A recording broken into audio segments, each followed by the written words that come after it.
বাবা, বাবা, বাবা আলিফ, তুই আইসস বাবা? যাক, ভালো হয়েছে বাবা। হ্যাঁ আসছে। এখন বলো কি হয়েছে, কেন ডাকছো? বাবা, তোর মায়ের অবস্থা খুব একটা ভালো না, ক্যান্সার ধরা পড়ছে। ডাক্তার কইছে শেষ স্টেজে আছে, সে কোনো সময় মরে যাবো। তো ডাক্তার এটাও কয়ে দিছে যে একটা সিকবনের শেষ চিকিৎসা আছে, যদি কেমোথেরাপি দেওয়া যায় হয়তো বা আল্লাহ খুশি হয়ে রেখাও যেতে পারে। বাবারে, তোরে ডাকছি, তুই কিছু টাকা পয়সা দিলে তোর মায়ের আমি চিকিৎসা করাতাম, কেমোথেরাপি দেওয়া হইতাম বাবা। মানে ওই মহিলার চিকিৎসা করার জন্য তুমি আমার দেখো বাবা, ওই মহিলা বাঁচলো নাকি মরলো তাতে আমার কিচ্ছু যায় আসে না। ওই মহিলা যদি মরেও যায় তাতেও আমার কিচ্ছু যায় আসে না। তুমি কেন আমাকে ডাকছো? হ্যাঁ, কেন ডাকছো? বাজান, বোমা, তুমি এটা কি করলা? তোমার শাশুড়িরে তুমি ধাক্কা দিলা? বাবা আলিফ, তোর সামনে তোর বউ তোর মায়ের ধাক্কা দিল, তুই কিছু করলি না? বাজান আইসুস বাজান, কেমন আছিস তুই? কতদিন ধরে তোর দেই না। ও হ্যালো, ও কি বলবে? হ্যাঁ, আমি যা করছি না একদম বেশ কাজ করছি। আমরা দেখছেন কি দামি জামা কাপড় পরে আসছি, আর আপনারা এগুলো কি পরে আসেন? তাছাড়া নিজের ছেলেকে সামলায় রাখতে পারেন না। হ্যাঁ মানতেছি, আলিফ তার ছেলে, তার জন্য ছেলেকে দেখলে তো এরকম নোংরা কাপড় চোপড় পরে। আর মহিলা অসুস্থ, কি নাকি রোগ অসুখ বিসুখ বাঁধাইছে শরীরের মধ্যে। তোমাকে যদি টাচ করে দিত তাহলে বুঝতেছো এই অসুখ বিসুখ আমাদেরও হইতো। কিন্তু থার্ড ক্লাস একটা মহিলা, কি নোংরা একটা পরিবেশে থাকে, এরকম পরিবেশে থাকে কে না অসুস্থ হবে তুমিই বলো। জাস্ট আমি জাস্ট ফেড আপ হয়ে যাইতেছি। আসার পর থেকে এখানে শুধু ড্রামাই দেখে যাচ্ছি। বাবা, তুমি আমাকে এখানে কেন ডাকছো? এক্স্যাক্টলি রিজনটা আমাকে বলো। যদি বলো যে এই মায়ের চিকিৎসা করার জন্য তুমি আমাকে এখানে ডাকছো, তাহলে প্লিজ আমি এই মুহূর্তে এখান থেকে চলে যাব। কারণ এই মহিলা বাঁচবে নাকি মরবে তাতে আমার কিচ্ছু যায় আসে না। আমি একবার বলছি, আরো বলবো, 1000 বার বলবো, এই মহিলার সাথে আমার কোনো সম্পর্ক নাই। আর সব থেকে বড় কথা, তুমি জানো না আমি অফিসে থাকি, অফিসে আমার অনেক কাজকর্ম থাকে।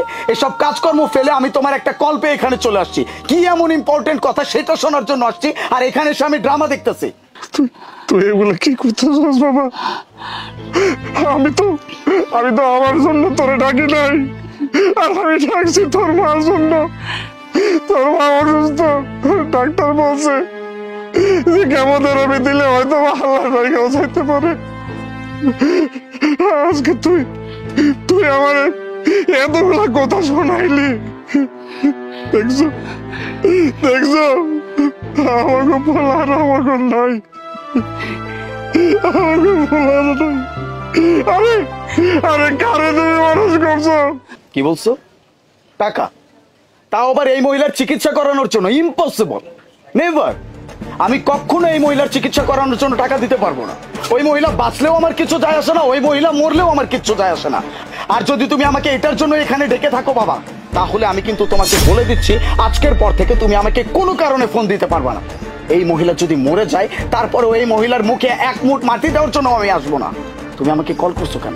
হ্যাঁ, তার চিকিৎসা করানোর জন্য আমার কাছ থেকে টাকা চাওয়ার জন্য আমাকে কল করছো? এই মহিলার জীবনের থেকেও আমার ইম্পর্টেন্ট মিটিং ছিল, সেই মিটিংটা রেখে আমি এখানে চলে আসছি, আর এখানে এসে আমার এইসব ড্রামা দেখতে হচ্ছে। ও বাবা, ঠিকই কইছস। আমার থেকে, তোর বাপের থেকে তোর অফিস সবচেয়ে বড়। কিন্তু বাবা জানোস, এই যে এই মানুষটার আমি অনেকবার কইছি যে আমার পোলারে তুমি ডিস্টার্ব করো না, ডাইকো না, কিন্তু এই লোকটা হচ্ছে বেহাইয়া। আমার কোনো কথা শোনেন না, কোনো কথা আমার শোনেন না। কারণ কি জানোস, এই লোকটা জানে যদি আমার কিছু হয়ে যায় তাহলে এই লোকটা গাড়ি নিয়ে থাকবো। লিগে তো কবে তোরে ফোন দেয়, তোরে আইতে কয়, তোর কাছে টাকা চায়। হনো, তোমার এখন শেষ কথা কই আমি, তুমি আমার বলার আর ডিস্টার্ব করো না,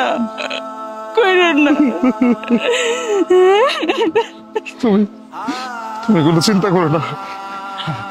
আমার আলিফকে যদি আমি বুঝায় কই, আলিফ শুনবো, আলিফ টাকা দিব। বাবা আলিফ, আমি আমি বাবু এই তোর তোর মার চিকিৎসার জন্য তোর কাছে হাত ধরলাম। বাবা তোর কাছে আমি মিনতি করতেছি বাবা। নাটক করতে আসছে এখানে, পা ধরে নাটক করতেছে। এইসব নাটক বন্ধ করো তো, তোমাদের এইসব নাটক আর এইসব কান্ডাকাটি আমার একদম সহ্য হইতেছে না। টাকা টাকা টাকা টাকা টাকা। একটা সময় আমার অবস্থা খারাপ ছিল, তখন অনেক কষ্ট করে নিজেকে আমি এরকম জায়গায় নিয়ে আসছি, আর এখন আসছে আমার কাছে টাকা চাইতে, তাও আবার এই মহিলাটার জন্য। আমি সাফ সাফ বলে দিতেছি, এই মহিলার জন্য আমি এক কানা করে খরচ করতে পারবো না। সে যদি মরেও যায়, তার মুখে মাটি দেওয়ার জন্য হলেও তুমি আমাকে নেক্সট টাইম কোনোদিন কল করবা না। আমি কথাটা তোমাকে সাফ সাফ বলে দিলাম। না আমার সন্তান অনেক বড় হয়েছে, সমাজে অনেক উঁচা মানুষগুলোর লগে চলাফেরা করে, কোটি কোটি টাকার মালিক হয়েছে। আমার আর তোমার তার কোনো দরকার নেই। ওর কাছে এখন ওর শ্বশুর আছে, শাশুড়ি আছে, শ্বশুর শাশুড়ি ঘর সম্পদ ওরে ধরছে।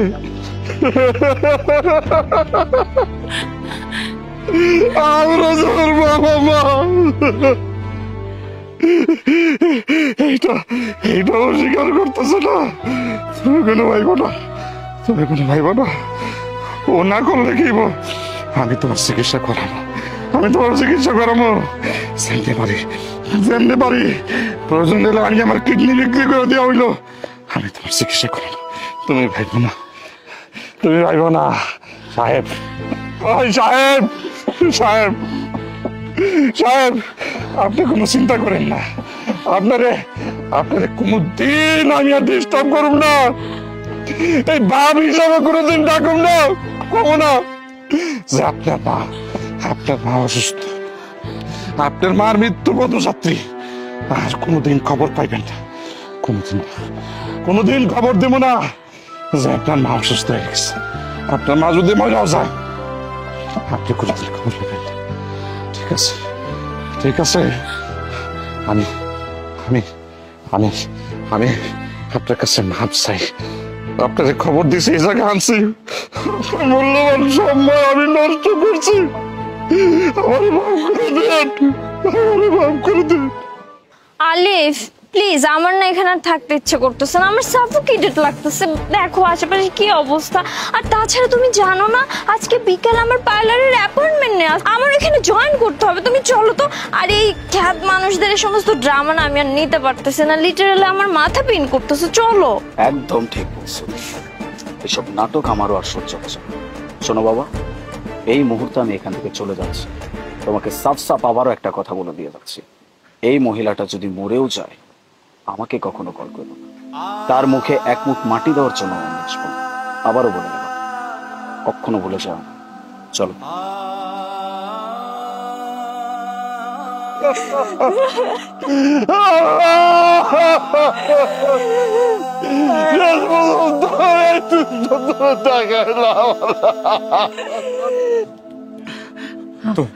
আলিপের বাপ,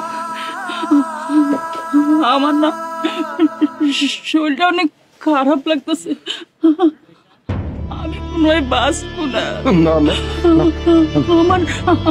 আমার সময় শেষ। না তুমি কোনো কথা কো না, তুমি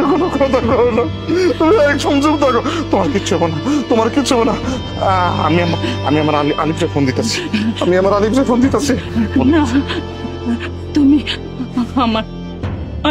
ফোন দিও না।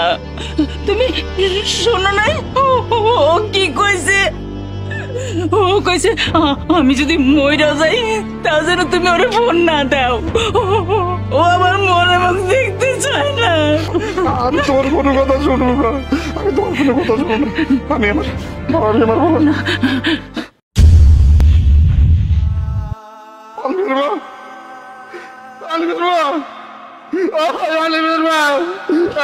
তুমি আমার সাথে যাইতে পারো না।